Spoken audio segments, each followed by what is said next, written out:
Hello दोस्तों, स्वागत है आपका अपने यूट्यूब चैनल फॉर क्लासेस में। प्यारे बच्चों, जैसे कि आपको पता है, मैंने आपको एसएससी जीडी की हिंदी कंप्लीट करने का वादा किया है। इस सीरीज में प्यारे बच्चों हम हिंदी के 6 चैप्टर बहुत अच्छे से कंप्लीट कर चुके हैं।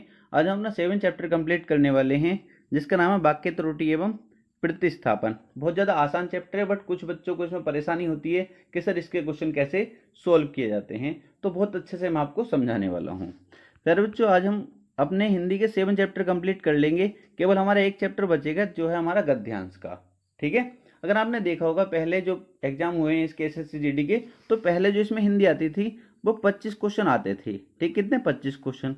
25 में 5 क्वेश्चन जो आपके हुआ करते थे वो गद्यांश के हुआ करते थे।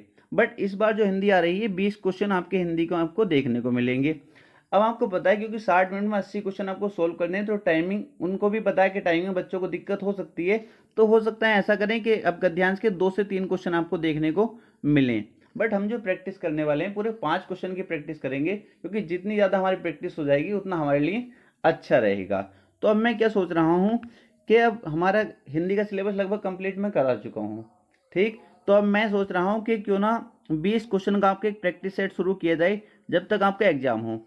20 से 25 हम प्रैक्टिस सेट कर लेंगे, क्योंकि मेरी पूरी कोशिश है कि आपका एक सिंगल क्वेश्चन भी हिंदी का गलत नहीं होना चाहिए। और विश्वास रखिए, आपका एक सिंगल क्वेश्चन गलत नहीं होगा अगर आप थोड़ी सोचने की क्षमता रखते हैं तब। जैसे आज जो हम क्वेश्चन करने वाले हैं, हो सकता है बिल्कुल सेम क्वेश्चन आपको एग्जाम में ना देखने को मिले, बट आपको तरीका पता होगा क्वेश्चन करने का कि किस तरीके से इन क्वेश्चन को सोल्व किया जाता है, तो आप बहुत आसानी से क्वेश्चन कर पाएंगे। क्योंकि ये चैप्टर है, क्योंकि इसमें मैं अगर 200 क्वेश्चन या 500 क्वेश्चन में आपको करा दूं तो बिल्कुल सेम क्वेश्चन नहीं मिलने का आपको, बट आपको ये पता होगा कि कैसे क्वेश्चन को सोल्व करना है, तो आप बहुत आसानी से कर पाएंगे। तो आज मैं यही कोशिश करूंगा कि आपको समझा पाऊं और आपको ये पता चल जाए कि यहाँ से क्वेश्चन पूछा किस तरीके से आता है। तो तीनों टाइप मैंने यहाँ ऐड कर लिए हैं। ठीक है, तो चलते हैं, क्लास शुरू कर लेते हैं। पहला क्वेश्चन देखेंगे। कुछ इस तरीके से आपको क्वेश्चन वहां पर देखने को मिलता है। क्वेश्चन में लिखा होता है, दिए गए वाक्य का वह भाग ज्ञात करें जिसमें कोई त्रुटि है।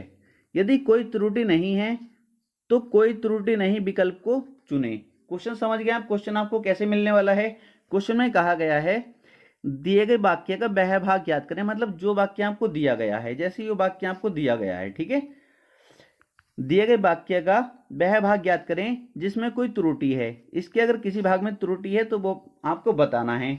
यदि अगर आपको लगता है कोई त्रुटि नहीं है तो कोई त्रुटि नहीं विकल्प को आपको चुनना है। समझ गए क्वेश्चन ने क्या कहा है? आपको तो सर बिल्कुल समझ गए। अब आप जब इसको पढ़ेंगे वाक्य को, तो वाक्य को जब आप शुरुआत से पढ़ेंगे, पहले क्या करना है, आपको बहुत अच्छे से पढ़ना है, दिमाग को अच्छे से वहीं पर रखना है एग्जाम में ही, जब आप एग्जाम दे रहे हो। अगर दिमाग इधर उधर गया आपका तो आप इन क्वेश्चन को गलत कर देंगे। तो आप क्वेश्चन को अच्छे से पढ़ेंगे, उसे परिश्रम करनी चाहिए। जब आप यहां से पढ़ेंगे, उसे परिश्रम करनी चाहिए या उसे परिश्रम करना चाहिए, बताओ, उसे परिश्रम करनी चाहिए या उसे परिश्रम करना चाहिए? आप कहो सर उसे परिश्रम करना चाहिए, तो क्या होता? करना चाहिए। तो कौन से भाग में त्रुटि है? पहले ही भाग में त्रुटि है। कौन से भाग में त्रुटि है? पहले ही भाग में त्रुटि है। तो हमारा आंसर जो हो जाएगा, ऑप्शन नंबर ए हमारा करेक्ट आंसर हो जाएगा। जो आंसर है उसको मैंने ब्लैक कर दिया है, जिससे मैं पीडीएफ आपको टेलीग्राम पर दूंगा, तो आपको वहां परेशानी ना हो, आप डायरेक्ट आप देखकर प्रैक्टिस कर पाए। ठीक है, तो किसी बच्चे को कोई दिक्कत नहीं हुई। अब हर बच्चा कर सकता है, जितने भी क्वेश्चन मैं आपको कराऊंगा आप देखेंगे, बस आपको अच्छे से पढ़ना है वाक्य को और आपका क्वेश्चन सॉल्व हो जाएगा। नेक्स्ट क्वेश्चन आपके सामने है। नेक्स्ट क्वेश्चन देखेंगे, क्वेश्चन नंबर 2 देखेंगे। काफी आसान क्वेश्चन है। ठीक है, क्या बोला गया है इसमें? दिए गए वाक्य का वह भाग ज्ञात करें जिसमें कोई त्रुटि है। यदि कोई त्रुटि नहीं है तो कोई त्रुटि नहीं विकल्प को चुने। सबसे पहले आपको क्या करना है बाबू? सबसे पहले आपको वाक्य को अच्छे से पढ़ना है। ठीक है, वाक्य को अच्छे से पढ़ना है। वाक्य पढ़ो, जब तक मैं नहीं आऊं तुम दफ्तर बंद मत करना। इसे एक साथ पढ़ा करो, जब तक मैं नहीं आऊं तुम दफ्तर बंद मत करना। आप किसी से कह रहे हो, भाई जब तक मैं नहीं आऊं तुम दफ्तर बंद मत करना। क्या किसी भाग में आपको त्रुटि लगी? आप वो सर किसी भी भाग में मुझे तो त्रुटि नहीं लग रही। तो हमारा कौन सा हो जाएगा? कोई त्रुटि नहीं, कोई त्रुटि नहीं। फोर्थ भाग हमारा करेक्ट आंसर हो जाएगा, ऑप्शन नंबर ए हमारा करेक्ट आंसर हो जाएगा। ठीक है, किसी बच्चे को कोई दिक्कत? कोई त्रुटि नहीं है, कोई त्रुटि नहीं। बताओ कुछ है इन क्वेश्चन में? हर बच्चा इनको सोल्व कर सकता है। नेक्स्ट क्वेश्चन देखेंगे। नेक्स्ट क्वेश्चन आपके सामने है, ये तो आप पढ़ ही सकते हैं। दिए गए वाक्य का बाह्य भाग ज्ञात करें जिसमें कोई त्रुटि है, यदि कोई त्रुटि नहीं है तो कोई त्रुटि नहीं विकल्प को आपको चुनना है। मतलब कहने का ये, जिस भाग में आपको त्रुटि लग रही है वो आपका आंसर है, अगर नहीं है तो वो आपका आंसर है। कोई त्रुटि अगर आपको लग रही है नहीं है तो वो आपको चुन लेना है। क्लियर है? बहुत आसान क्वेश्चन होते हैं ये। जैसे आप पढ़ेंगे, प्रतिभाशाली छात्रों ने विद्यालय का नाम रोशन किए। एक साथ पढ़ोगे, प्रतिभाशाली छात्रों ने विद्यालय का नाम रोशन किए, रोशन किया। प्रतिभाशाली छात्रों ने विद्यालय का नाम रोशन किया होता ना, यहाँ पर रोशन किया। तो किस भाग में त्रुटि है? किस भाग में त्रुटि है बाबू? आप कहोगे सर तीसरे भाग में त्रुटि है, तो हमारा जो आंसर हो जाएगा option number B correct answer हो जाएगा, तीसरा भाग। ठीक है, जिस भाग में त्रुटि है उसको हमें चुनना है। तो यहां तक बताओ कोई दिक्कत किसी बच्चे को नहीं होनी चाहिए। नेक्स्ट क्वेश्चन देखेंगे। नेक्स्ट क्वेश्चन भी आप बहुत आसानी से सोल्व कर पाएंगे। क्या बोला गया नेक्स्ट क्वेश्चन में? सबसे पहले क्या करेंगे, वाक्य को अच्छे से पढ़ेंगे। वाक्य पढ़ा मैंने, नदियों के बाढ़ ने, नदियों के बाढ़ ने तबाही मचा दी। अब आप पढ़ेंगे नदियों के बाढ़ ने, नदियों के बाढ़ ने या नदियों में, नदियों में, नदियों में होता ना यहाँ पे, आप कहो सर यहाँ होता नदियों में, नदियों में बाढ़ ने तबाही मचा दी। तो किस भाग में त्रुटि आपको मिली? किस भाग में त्रुटि है बाबू? आप कहोगे सर पहले ही भाग में त्रुटि है। किस भाग में त्रुटि है? पहले ही भाग में त्रुटि है। तो जिस भाग में त्रुटि है वो हमारा आंसर हो जाएगा, ऑप्शन नंबर ए हमारा करेक्ट आंसर हो जाएगा। और कोई त्रुटि नहीं होती तो हमारा आंसर जो होता है ये हो जाता हमारा आंसर। क्लियर है? किसी बच्चे को कोई दिक्कत नहीं होनी चाहिए। नेक्स्ट क्वेश्चन देखेंगे, क्वेश्चन नंबर 5 देखेंगे। सबसे पहले आपको क्या करना है, इसमें क्या है, दिए गए वाक्य का बाह्य भाग ज्ञात करें जिसमें कोई त्रुटि है, यदि कोई त्रुटि नहीं है तो कोई त्रुटि नहीं विकल्प को चुने। आपको क्वेश्चन इस तरीके से भी मिल सकता है, आपको क्वेश्चन इस तरीके से भी मिल सकता है। इसमें क्या है, रमा देवी एक विद्वान महिला थी। एक वाक्य आपको दे दिया, इसमें बताओ आपको कहाँ त्रुटि है, किस भाग में त्रुटि है वो आपको बताना है। चारों भाग आपके लिख दिए, 3 भाग लिख दिए और एक भाग में लिख दिया कोई त्रुटि नहीं है। ठीक है, आप बताओ अगर आपको लग रहा है त्रुटि है जिस भाग में तो वो हमारा करेक्ट आंसर हो जाएगा। अगर आपको लग रहा है कोई त्रुटि नहीं है तो हम इस ऑप्शन को टिक कर देंगे। तो हम अच्छे से पढ़ेंगे इसको। रमा देवी एक विद्वान महिला थी, रमा देवी एक विद्वान महिला थी। बाबू विद्वान जो आता है वो किसके लिए आता है? विद्वान किसके लिए आता है? आप कहो सर विद्वान किसके लिए आता है बाबू? पुरुषों के लिए आता है, मेल के लिए आता है।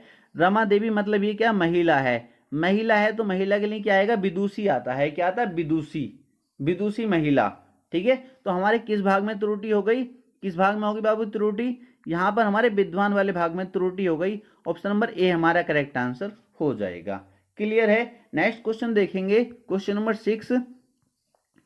क्वेश्चन नंबर 6 भी काफी आसान क्वेश्चन है।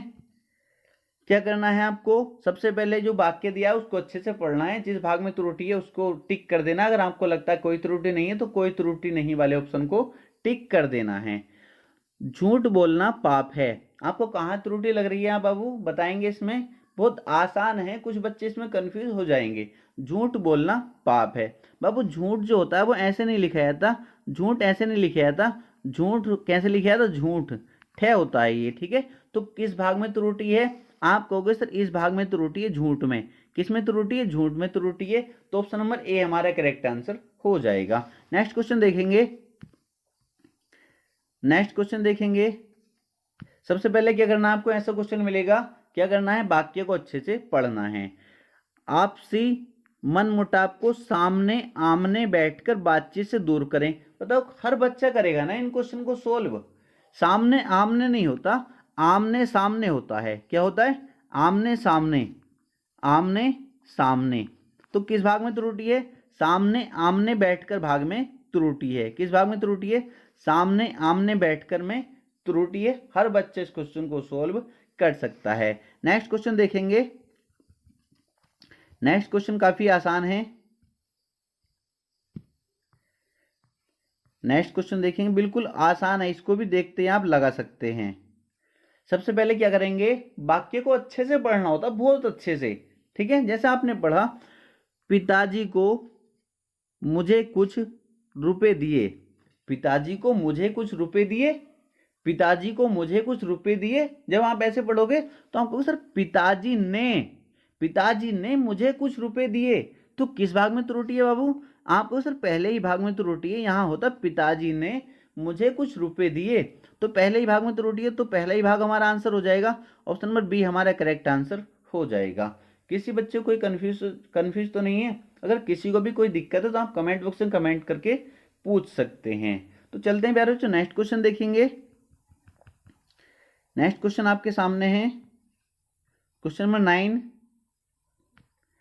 सबसे पहले क्या करेंगे, जब भी आपको इसका क्वेश्चन मिलेगा वाक्य त्रुटि है प्रतिस्थापन का, तो क्या करेंगे, सबसे पहले वाक्य को हमको पढ़ना होता है बहुत अच्छे से। हमने वाक्य पढ़ा, प्रधानाचार्य ने हिंदी अध्यापक को बुलाए, प्रधानाचार्य ने हिंदी अध्यापक को बुलाए, प्रधानाचार्य ने हिंदी अध्यापक को बुलाए, या प्रधानाचार्य ने हिंदी अध्यापक को बुलाया। क्या होगा, बुलाया। क्या होगा बाबू यहाँ पे, बुलाया। तो कौन से भाग में त्रुटि है? आप सर तीसरे भाग में त्रुटि है। किसमें? तीसरे भाग में त्रुटि है। तो ऑप्शन नंबर ए हमारा करेक्ट आंसर हो जाएगा, तीसरा भाग। किसी बच्चे को कोई दिक्कत तो नहीं हो रही ना? नेक्स्ट क्वेश्चन देखेंगे, क्वेश्चन नंबर 10। क्वेश्चन नंबर 10 देखेंगे। क्या करना है, सबसे पहले जब भी आपको ऐसा क्वेश्चन मिलेगा किस भाग में त्रुटि है, अगर नहीं है तो कोई त्रुटि नहीं वाला ऑप्शन को चुनना है। तो सबसे पहले आपको क्या करना, वाक्य को अच्छे से पढ़ना होता है। झूठ बोलना उसका आदत बन गई, झूठ बोलना उसका आदत बन गई। आप पढ़ो तो सही, एक बार अच्छे से वाक्य को पढ़ोगे तो आंसर तक पहुंच जाओगे। झूठ बोलना उसकी आदत बन गई, क्या होता है यहाँ पर, उसकी आदत बन गई। तो कहाँ त्रुटि है, उसका आदत। किसमें त्रुटि है, उसका आदत। उसका आदत नहीं होता, उसकी आदत बन गई। ठीक है ना, हर बच्चे कर सकता है ना। बताओ इसमें क्या, मैं 500,000 क्वेश्चन कहाँ तक टाइप करूंगा, आप खुद सोचो। तो मुझे आपको बस ये बताना था कि इस टाइप के से आपको क्वेश्चन को सोल्व करना होता है। आप बहुत आसानी से क्वेश्चन को सोल्व कर लेंगे, मैं आपसे वादा करता हूँ। ठीक है, अगर आपने सभी वीडियो को अच्छे से देखा तो विश्वास रखिए आप आज भी मॉक टेस्ट लगा रहे होंगे तो हर बच्चे 17-18 तो जा ही रहा होगा आज भी। ठीक है, 17-18 क्वेश्चन तो हर बच्चा कर रहा होगा। और मेरी पूरी कोशिश रहेगी जब आप एग्जाम देने आए तो 20 आउट ऑफ 20 क्वेश्चन हिंदी में करके आए। क्लियर? नेक्स्ट क्वेश्चन देखेंगे, क्वेश्चन नंबर 11। अब क्वेश्चन देखो, थोड़ी सी लैंग्वेज चेंज हुई है। इसने क्या बोला है, आपको ऐसे मिल सकता है, दिए गए वाक्य में रेखांकित अंश को प्रतिस्थापित करने के लिए, रेखांकित अंश को प्रतिस्थापित करने के लिए सर्वाधिक उपयुक्त विकल्प का चयन करें, सर्वाधिक उपयुक्त विकल्प का चयन करें। रेखांकित मतलब जब वाक्य देगा तो उसमें कोई किसी शब्द को रेखांकित कर देगा। मैंने क्या यहाँ ब्लैक कर दिया, बट वो क्या करेगा, इसके नीचे रेखांकित इस तरीके से रेखा खींच देगा। इस तरीके से क्या करेगा, वो रेखा खींच देगा और आपसे बोलेगा दिए गए वाक्य में, ये वाक्य जो आपको दिया गया है, मैं रेखांकित अंश को, ये रेखांकित इस पे कर देगा, रेखांकित अंश को प्रतिस्थापित करने के लिए, मतलब इसे हटाने के लिए सर्वाधिक उपयुक्त विकल्प का चयन करें। मतलब इसकी जगह जो कौन सा सही आएगा। चारों ऑप्शन जब आप पढ़ेंगे तो बाबू आप क्या पढ़ेंगे, गोलियों की बाढ़ के, बाढ़ होता है क्या ना, आप कहेंगे सर गोलियों की बौछार के सामने कोई न टिक सका, गोलियों की बौछार होती है। तो इसे हटाकर इसकी जगह कौन सा आना चाहिए, इसे प्रतिस्थापित करने के लिए कौन सा ऑप्शन आएगा, आपको सर यहाँ आएगा बौछार। क्या आएगा, गोलियों की बौछार के सामने कोई ने टिक सका। काफी आसान है, हर बच्चा सोल्व कर सकता था। नेक्स्ट क्वेश्चन देखेंगे, नेक्स्ट क्वेश्चन देखेंगे क्या बोला गया इसमें भी, दिए गए वाक्य में रेखांकित अंश को प्रतिस्थापित करने के लिए सर्वाधिक उपयुक्त विकल्प का चयन करें।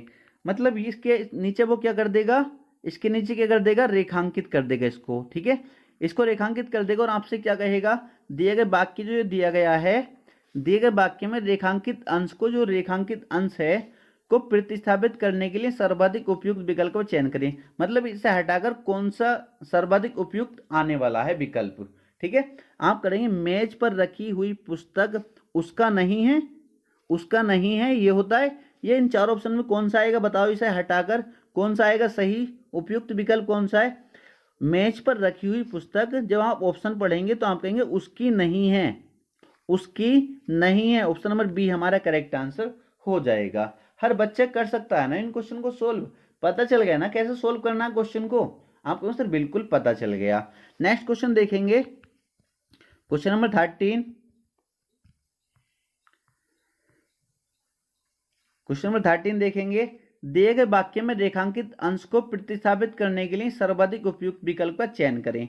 मतलब वो क्या करेगा, जैसे ही इसके नीचे रेखांकित कर देगा, मैंने ब्लैक कर दिया क्योंकि मेरे पास इतनी सुविधा नहीं है तो मैंने ब्लैक कर रखा है, पर वो क्या करेगा, यहाँ पे इसके नीचे रेखांकित रेखा खींच देगा और आपसे कहेगा दिए गए वाक्य में, ये वाक्य जो दिया गया है, रेखांकित अंश जो आपको ये रेखांकित अंश है को प्रतिस्थापित करने के लिए सर्वाधिक उपयुक्त विकल्प का चयन करें। मतलब इसे हटाकर कौन सा विकल्प यहाँ पर आने वाला है। तो मैं गाने का कसरत कर रहा हूं, ये होता है कि मैं गाने का कसरत कर रहा हूं, इसकी जगह बताओ कौन सा ऑप्शन आएगा, उपयुक्त विकल्प का हमको चयन करना है, इसकी जगह क्या आना चाहिए, इन ऑप्शन में से, चारों ऑप्शन में से, या किसी बदलाव की आवश्यकता नहीं है या ऐसे ही रहेगा। आप जब पढ़ेंगे चारों ऑप्शन को, मैं गाने का अभ्यास कर रहा हूं, क्या होगा, अभ्यास कर रहा हूं, ऑप्शन नंबर ए हमारा करेक्ट आंसर हो जाएगा। किसी बच्चे को कोई दिक्कत तो नहीं हो रही ना, किसी भी बच्चे को कोई भी दिक्कत है तो कमेंट बॉक्स में कमेंट करके पूछ सकते हैं। नेक्स्ट क्वेश्चन देखिए, क्वेश्चन नंबर 14। क्वेश्चन नंबर 14 देखेंगे, आप इसको बहुत आसानी से सोल्व कर सकते हैं। आप समझ गए ना कैसे क्वेश्चन को सोल्व करना है।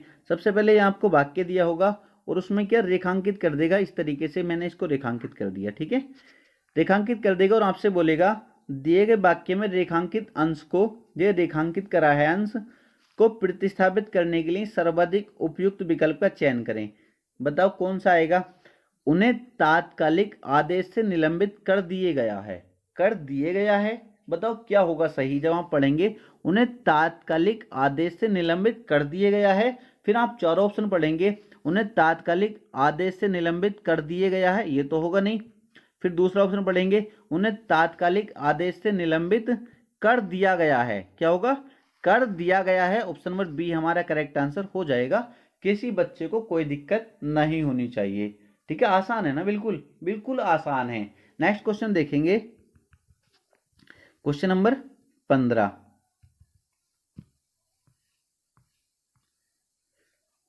ठीक है, इसको देखेंगे, वो क्या करेगा, यहाँ पर इसको अंडरलाइन कर देगा, मतलब इसके नीचे रेखा खींच देगा, सम्मान करो, और फिर आपसे बोलेगा दिए गए वाक्य में रेखांकित अंश को प्रतिस्थापित करने के लिए सर्वाधिक उपयुक्त विकल्प का चयन करें। फिर जब आप पढ़ेंगे तो वाक्य ये है आपका, वाक्य ये है, महापुरुषों के आदेशों का अपने जीवन में सम्मान करो। बताओ सम्मान करो, ये होगा सम्मान करो, ये इन चारों ऑप्शन में से कौन सा विकल्प आएगा, महापुरुषों के उपदेशों का अपने जीवन में प्रयोग करो, क्या होगा, प्रयोग करो, क्योंकि सीखो कि महापुरुषों ने कैसे कैसे करा, तो उनका जो उपदेश है उनका क्या करो, अपने जीवन में प्रयोग करो, क्या करो, प्रयोग करो। तो ऑप्शन नंबर सी हमारा करेक्ट आंसर हो जाएगा। किसी बच्चे को कोई दिक्कत नहीं होनी चाहिए, काफी आसान है ना, कर सकते हैं। नेक्स्ट क्वेश्चन देखेंगे, नेक्स्ट क्वेश्चन देखेंगे, क्वेश्चन नंबर 16। सबसे पहले क्या करेंगे, क्या करेंगे, सबसे पहले ये वाक्य आपको दिया गया है और इसमें वो क्या करेगा, रेखा खींच देगा इसके नीचे और आपसे कहेगा दिए गए वाक्य में रेखांकित अंश को प्रतिस्थापित करने के लिए सर्वाधिक उपयुक्त विकल्प का चयन करें। फिर आप पढ़ेंगे सीता की मुखचंद्र देखकर राम भी खिल उठे। सीता की मुखचंद्र, इसकी जगह क्या आएगा, इसको प्रतिस्थापित करने के लिए कौन सा विकल्प आएगा। आप कहोगे सर ये होता सीता का मुखचंद्र देखकर, सीता का होता, सीता की नहीं होता, सीता का मुखचंद्र देखकर राम भी खिल उठे। तो ऑप्शन नंबर ए हमारा करेक्ट आंसर हो जाएगा। बहुत ज्यादा आसान था, हर बच्चा इसको सोल्व कर सकता है। नेक्स्ट क्वेश्चन देखेंगे, क्वेश्चन नंबर 17। क्वेश्चन नंबर 17 देखेंगे, दिए गए वाक्य में रेखांकित अंश को, इसके नीचे वो रेखा खींच देगा, रेखा खींच देगा और आपसे कहेगा रेखांकित अंश को प्रतिस्थापित करने के लिए सर्वाधिक उपयुक्त विकल्प का चयन करें। आप पढ़ेंगे प्रेम करना तलवार की नोक पर चलना है। तलवार की नोक पर चलना होता है, ये तलवार की धार पर चलना होता है। बताओ, जब आप चारों ऑप्शन को पढ़ेंगे तो क्या देखेंगे, तलवार की नोक होता है, इसकी जगह क्या आएगा, तलवार की धार होना चाहिए था, क्या होना चाहिए, धार। तो प्रेम करना तलवार की धार पर चलना है, ठीक है, तो इसकी जगह क्या आएगा, धार आएगा। क्लियर है, हर बच्चे कर सकता है या नहीं कर सकता, कर सकते हैं। नेक्स्ट क्वेश्चन देखेंगे, नेक्स्ट क्वेश्चन काफी आसान है। अब क्वेश्चन आप समझ चुके हो आपसे किस तरीके से पूछा जाएगा। ये आपको वाक्य दिया है और वो क्या करेगा, इसके नीचे अंडरलाइन कर देगा, ठीक है। और आपसे पूछा जाएगा कि रेखांकित अंश जिसके नीचे रेखा खींची गई है उस अंश को प्रतिस्थापित करने के लिए सर्वाधिक, इन 4 ऑप्शन आपको दिए होंगे, 4 ऑप्शन में से कौन सा ऑप्शन सही बैठेगा। तो आप जब पढ़ेंगे विद्यार्थियों को इस पुस्तक का अध्ययन उपयोगी होगा, ठीक है। आपने पढ़ा विद्यार्थियों को इस पुस्तक का अध्ययन उपयोगी होगा या विद्यार्थियों के लिए, या विद्यार्थियों के लिए होगा, यहाँ पर बताओ। फिर आप पहला ऑप्शन रख के देखेंगे, मान लो आप कहोगे सर इसकी जगह हम ये रखते हैं विद्यार्थियों का, तो इसे रखूंगा विद्यार्थियों का इस पुस्तक का अध्ययन उपयोगी होगा, यार ये तो सही नहीं बैठ रहा। फिर दूसरा ऑप्शन देखो, विद्यार्थियों ने इस पुस्तक का अध्ययन उपयोगी होगा, ये भी नहीं बैठ रहा। विद्यार्थियों से इस पुस्तक का अध्ययन उपयोगी होगा, ये भी गलत बैठ रहा है। फिर आप इसको जब पढ़ेंगे विद्यार्थियों के लिए इस पुस्तक का अध्ययन उपयोगी होगा, बिल्कुल आसान है, आप डायरेक्ट आंसर तक पहुंच जाएंगे। नेक्स्ट क्वेश्चन देखेंगे प्यारे बच्चों, क्या हो जाएगा इसका answer, option number D correct answer हो जाएगा, विद्यार्थियों के लिए इस पुस्तक का अध्ययन उपयोगी होगा। नेक्स्ट क्वेश्चन देखेंगे, क्या बोला गया है, रेखांकित कर देगा वो दिए गए वाक्य में रेखांकित अंश को, ये रेखांकित जो किया गया है अंश को प्रतिस्थापित करने के लिए सर्वाधिक उपयुक्त विकल्प का चयन करें। सर्वाधिक उपयुक्त विकल्प कौन सा आने वाला है।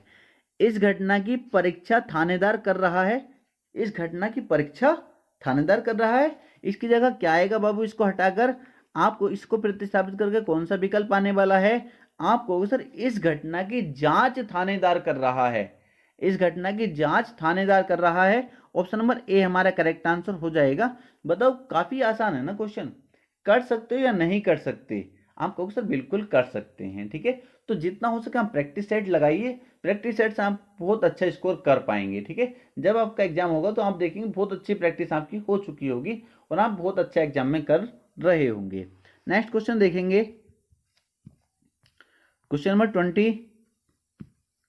क्वेश्चन पढ़ लिया आपने और ये आपको क्या दिया है, वाक्य दिया है, इसके नीचे वो अंडरलाइन करेगा और आपसे बोल देगा रेखांकित अंश को प्रतिस्थापित करने के लिए सर्वाधिक उपयुक्त विकल्प का चयन करें। इसको हटाकर बताओ कौन सा आएगा। पहले पढ़ो, प्रतीक को हर तीसरे दिन दौरा आता है, प्रतीक को हर तीसरे दिन दौरा आता है, दौरा आता है दौरा पड़ता है, प्रतीक को हर तीसरे दिन दौरा पड़ता है होगा यहाँ पर, ठीक है। तो कौन सा ऑप्शन हो जाएगा, ऑप्शन नंबर डी हमारा करेक्ट आंसर हो जाएगा। इसको हटाकर इसको प्रतिस्थापित करके कौन सा आएगा, ऑप्शन नंबर डी हमारा करेक्ट आंसर हो जाएगा। कर सकता है हर बच्चा सीख चुका है या नहीं, मुझको कमेंट बॉक्स में कमेंट करके जरूर बताएंगे। और आपको ये बताना है, बस 20 ही क्वेश्चन काफी हैं, आपको बस मुझको सिखाना था, ठीक है। ऐसे तो मैं 500 क्वेश्चन भी करा दूंगा तो आप सभी कर लोगे, ठीक है। बस अब मैं आपको प्रैक्टिस सेट कराऊंगा तो उसमें और ज्यादा आपको क्लियर हो जाएगा। अब आप ये सीख चुके हैं कि क्वेश्चन हमसे पूछा किस तरीके से जाएगा और हमको किस तरीके से क्वेश्चन को सोल्व करना है प्यारे बच्चों, ठीक है। तो प्यारे बच्चों अगर आपको वीडियो अच्छी लगी तो वीडियो को लाइक जरूर करना, चैनल को सब्सक्राइब नहीं किया चैनल को सब्सक्राइब कर देना, ठीक है। लगभग हमारी हिंदी कंप्लीट हो चुकी है, आपको हिंदी की टेंशन बिल्कुल नहीं लेनी है और जितना हो सकेगा मैं प्रैक्टिस कराने की कोशिश करूंगा। वरना अगर आप इतना कर लेते हैं और जो मैं आपका गद्यांश कराने वाला हूँ उसको कर लेंगे तो आप देखेंगे 20 आफ्टर 20 क्वेश्चन आप कर रहे होंगे। हिंदी तो आप बहुत आसान हो जाएगी आपके लिए, ठीक। अब मेरी पूरी कोशिश है, क्योंकि अब मैथ्स भी कराना है मुझको, टाइम कम बचा है, कह रहे मुझे अकेले को ही करना होता है, तो मैंने सोचा पहले हिंदी अच्छे से कंप्लीट कर देते हैं, फिर बाद में इसका प्रैक्टिस सेट चलता रहेगा और मैथ्स का जितना हो सकेगा उतना मैं आपको करा दूंगा, ठीक है। तो बस आज के लिए इतना ही था, मिलते हैं नेक्स्ट वीडियो। और हाँ, कमेंट बॉक्स में कमेंट करके जरूर बताना वीडियो कैसी लगी है।